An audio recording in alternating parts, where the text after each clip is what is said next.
Well, good afternoon, everybody.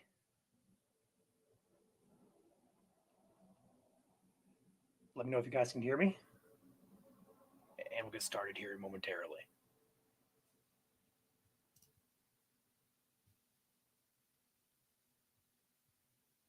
All right, thank you. All right, so we have a midweek update to go through here. Not going to be too many important things to talk about, but we do have a couple of areas we're going to be watching here of potential, perhaps some storms coming into the picture for early next week. But just want to go through the week here and get you guys caught up. We're kind of in a lull of activity, which is great news. We need the break here. We've been active, since pretty much February out here. So getting a break here is awesome. But for first and foremost, going to go ahead and jump right in here. Today, there is a small chance of a thunderstorm across Illinois, Indiana, Ohio, and even parts of southeast Michigan, southwest Wisconsin. Not a very high chance of this happening, but the chances there. So if you have outdoor plans, cookout plans, you got ball games tonight with your kids, just be mindful that we could see a pop-up storm or a shower or something like that try to take place across those areas. Again, not a high chance, nothing to be too concerned about. Just be an eye on the sky and make sure you're prepared for that. No severe weather is expected today. Tomorrow, we do have a small area of our region out to our west there in Wisconsin and parts of Illinois. I could see some potential for a stronger storm or two, perhaps a severe storm. Now, tomorrow is interesting because the SPC is highlighting all hazards being possible, including tornadoes, that being wind, and also hail there as well, across extreme southwest Wisconsin and northwest Illinois there. Nothing too major to be concerned about, not a widespread threat, not a high threat, but just it does bear watching if you live in those areas out towards Rockford, Madison, Peoria, Quincy, back down through the Iowa, Missouri areas there. So, again, not too big of a threat there, but it is something to keep an eye on for tomorrow if you live in those areas. And then also moving forward into the Friday into the weekend period, we're going to see a period of showers and storms work their way through Thursday night, Friday morning. Those could try to be on the stronger side across parts of northern Indiana, West Michigan, maybe parts of East Wisconsin. Again, not seeing too much there that would indicate severe weather, but we could see some pretty gusty, stronger type of storms there with a lot of lightning, some heavy rain, maybe some small hail there. We're kind of watching Friday morning more so closely throughout the period, but we're not really expecting much of anything to come out of it. We're just keeping an eye on it, doing some due diligence, making sure nothing's going to form in that period. The main time frame we're kind of watching more so to speak is going to be the day 7, day 8 time frames here. This is not going to be the SPC's guidance, but it is something we call the CSU learning model. It basically is derived from the GFS model, and what it does is basically outputs basic where it thinks the highest overlap of severe probabilities is going to be. So we're going to highlight the areas here for Tuesday and Wednesday for our region next week here. This is Tuesday. You're looking at the map here. Areas there in yellow have, I think, the best chance of potentially getting in on some type of threat. Again, I want to highlight this. This is only a model. It's only outputting what it thinks. Exact areas, timing, hazards, that stuff's not going to come available until later on, closer to that Tuesday, Wednesday time frame. But we are seeing signs of that active pattern trying to set up there for Tuesday and Wednesday. So this is Tuesday. It shows a decent threat here for Ohio, South Michigan, South Wisconsin, Illinois, Indiana. But do note that it does highlight the best potential out here across Arkansas and Missouri and just stretching up into Illinois. So that would be the area to watch more so. But this is a pretty broad area. I don't expect there to be a huge widespread threat like this. It's a possibility, but again, we're still 7 days away. But then also the day 8 period here on Wednesday, it does shift further to the east and also a bit further to the south as well. But the highest probability is centered over central and southern Indiana for this model. That's likely going to shift. So don't take that to gospel and say, oh, we're going to have a huge start Wednesday. No, nothing like that. But it does keep in mind that we are seeing that shift over into Indiana for the Great Lakes region there on Wednesday. That this model is pinpointing that day would be that area would be the highest threat area for that day. Now, we can jump into a few things here to give you guys a better visual example of what we're kind of looking at here.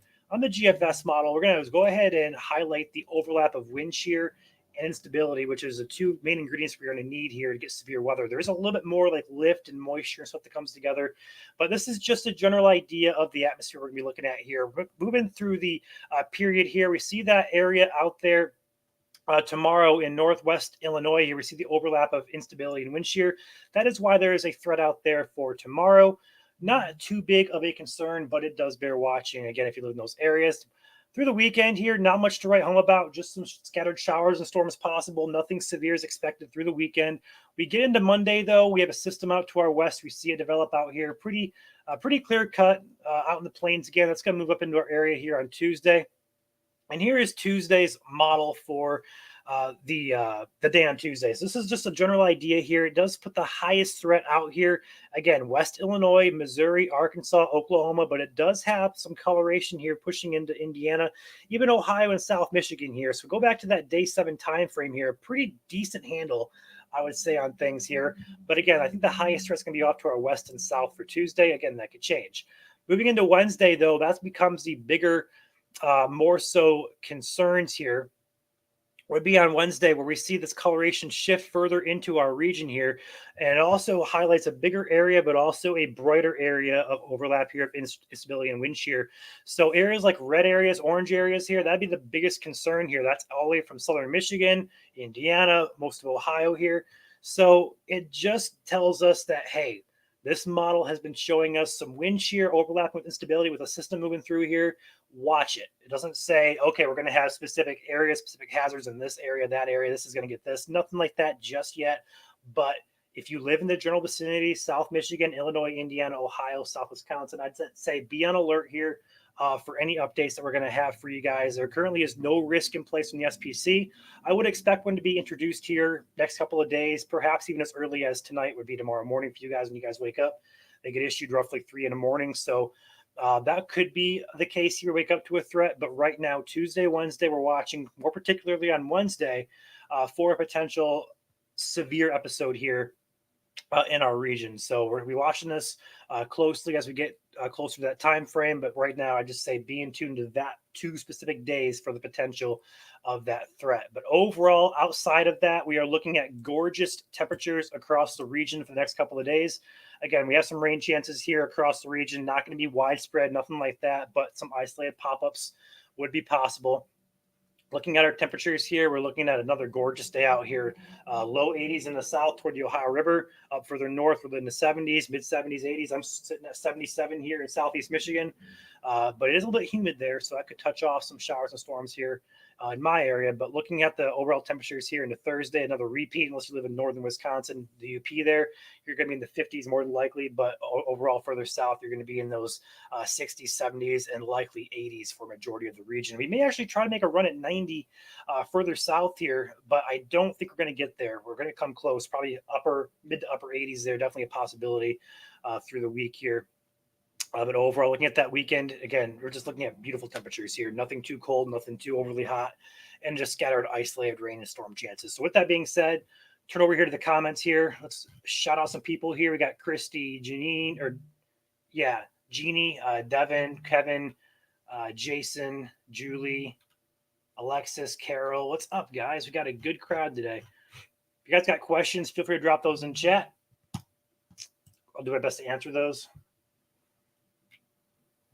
Do you think the storms Indiana will be getting next week will be as bad as what Oklahoma has been getting? There's really no way to tell that just yet. Judging by if I were to pull what we call an atmospheric sounding here, I would honestly shy away from thinking it's going to be an outbreak of tornadoes. Again, it's hard to pinpoint that being so far away.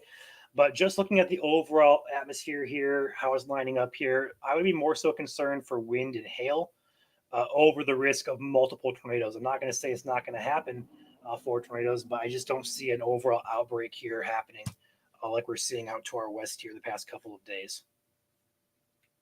I want the allergies gone. Yeah, my allergies are acting up, but luckily Zyrtec, I have Zyrtec here that actually helps me significantly. If I didn't have Zyrtec, I'd be dying too.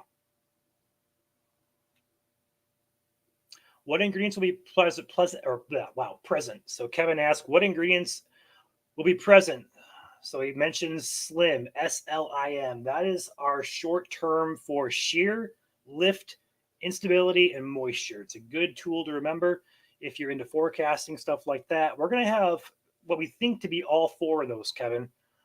We have a lot of shear present. We have quite a bit of instability being shown. We have that source of lift with that cold front and warm front being in the area with the low pressure system. And then also we have abundant moisture coming up from the Gulf of Mexico. So it looks like we have all four coming together here. First time commenting on one of your lives, I want to take a moment in a time of no urgent activity to say how great of a job you all do and how well you deliver the information. Appreciate that, Jason. We do our best here. I know a lot of things can seem confusing with this, but we try to do our best here to highlight all potential, outcomes, even if it could be severe, it could be not severe. We try to highlight everything here and give you straightforward information. So appreciate that, Jason. I like the kind words you're giving us. When can Vincent start setting plants outside without being destroyed? I would do it now. Honestly, we're not going to be looking at any freezes. So you're good to go. I don't see any future cold temperatures coming in. So if you're worried about freezing temperatures ruining your plants, you're good to go. Like I don't see one day on the GFS here that indicates we're going to be near freezing at all. So plant away. Oops.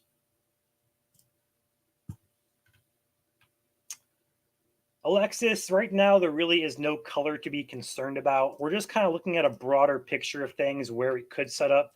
But right now, Wednesday would overlap with Ohio being in a threat or a risk, should I say. You can interchangeably use those, risk and threats. But overall, Wednesday would be the day to watch in Ohio. But just be mindful, it could and will likely shift between now and then.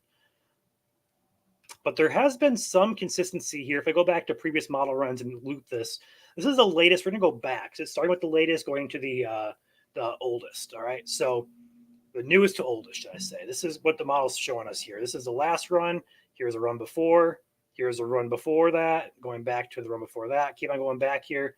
We see that there's a pretty good consistency here in the region that we're going to see something.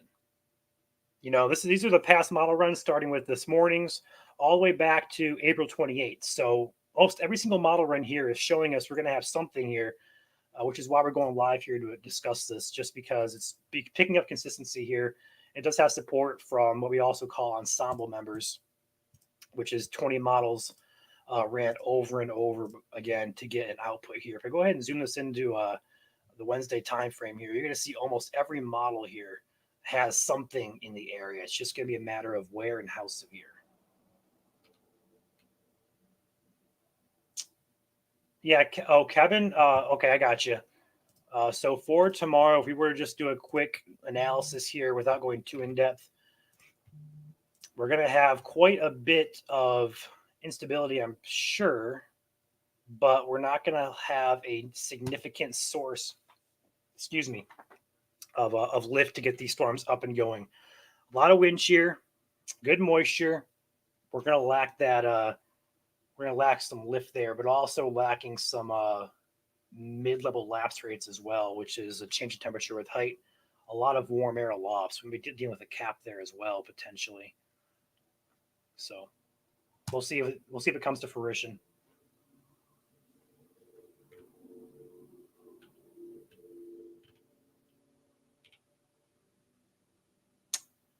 That is awesome advice there, Kevin.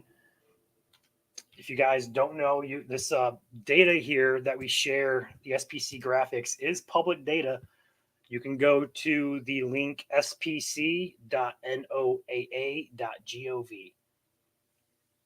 That'll take you to the convective outlook, which you can look for yourself and then correlate to where you are on the map to the risks that are highlighted here in the bottom right corner. So dark green's your lowest, with purple high risk being your highest risk. Currently, there are no areas in the region in a threat except for tomorrow in northwest Illinois and southwest Wisconsin there. So that's good news. But we'll have to keep an eye on what they do for Tuesday and Wednesday of next week, because that'd be the 2 days to watch for our region.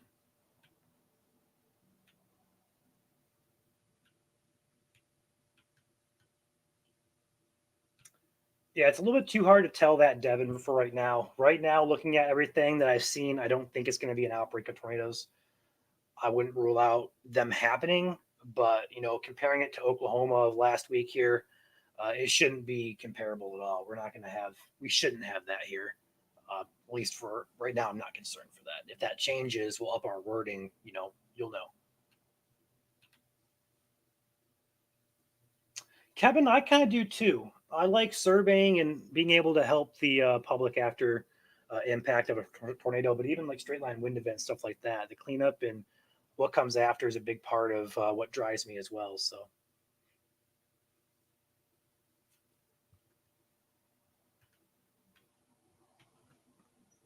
on your screen is tomorrow, Devin. The areas to watch for the Great Lakes region, more so widespread, is going to be Tuesday and Wednesday of next week. I use the NAM, the GFS. I use a lot of models for basically showing you guys risks and stuff like that. The GFS and NAM seems to do a pretty good job. When we talk about like specific, storm stuff like that, then I'll jump over to the HRRR or sometimes the NAM three RRFS. There's a plethora that I use. I do not know of any shelters, Devin. It really depends on your local municipality or your local government. There really isn't too many local storm shelters. You can always message your community. Usually, they would have like a website for your community. You just Google and then send email to whoever is in charge of uh,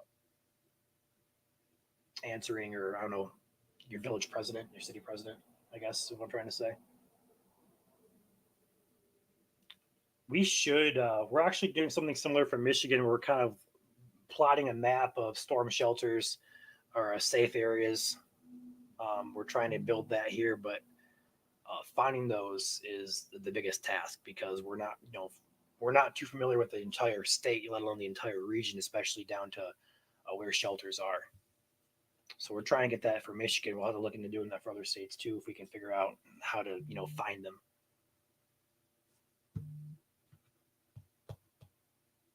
All right, we do have an update. Just got this from a friend in a group chat that I'm in. We do have an update from the SPC for it looks like tomorrow's risk. Go ahead and jump out of this and back into SPC graphics here. See if it's updated yet. It has. All right. So tomorrow we do have the marginal risk that we're talking about for tomorrow was extended further to the north, further to the south, and also further to the east, which now encompasses West Michigan, North Indiana, North Illinois, Central Illinois, and then South Central Wisconsin there as well. So that's likely going to be just for hail. In fact, we can actually take a look at this. It's not loaded yet on the graphic site, but we can hop over here and take a peek at this really quickly. So your tornado risk is going to be mainly for northern Illinois and parts of South Wisconsin there as well. Pretty sure they're going to be worried about hail, which is, yeah, there's your hail driven risk there into West Michigan and also Northwest Indiana. Is there a wind risk with that? There is. So there's your wind risk as well. So wind and hail, main threats here. Low chance of tornado in North Illinois, South Wisconsin for tomorrow. Which we can actually kind of dive this in a little bit further here because we can talk about certain areas and certain model runs here. Let's go back to the 12Z HRRR. Perfectly zoomed in here for us. Looking at the future, here's tomorrow. There's your isolated storm there tomorrow, which could produce a tornado or two possible there. This is going to traverse eastward across into North Indiana, Southwest Michigan there. That is why your risk is in place there. So not shocked to see that. It's a low chance there, and again, not everybody's going to see a storm, but the risk is definitely there.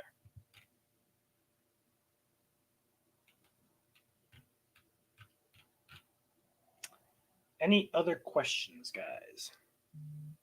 Yeah, Vincent's Genie, I'd be more so concerned for Tuesday and Wednesday of next week. Watch those 2 days in particular. We could see a threat try to shift into your area there.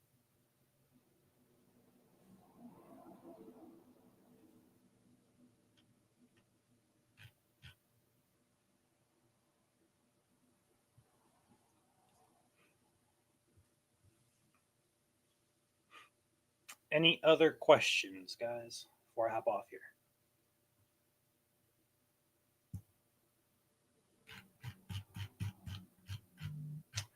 Thank you guys for being participants in today's stream. Appreciate every time I get comments in here.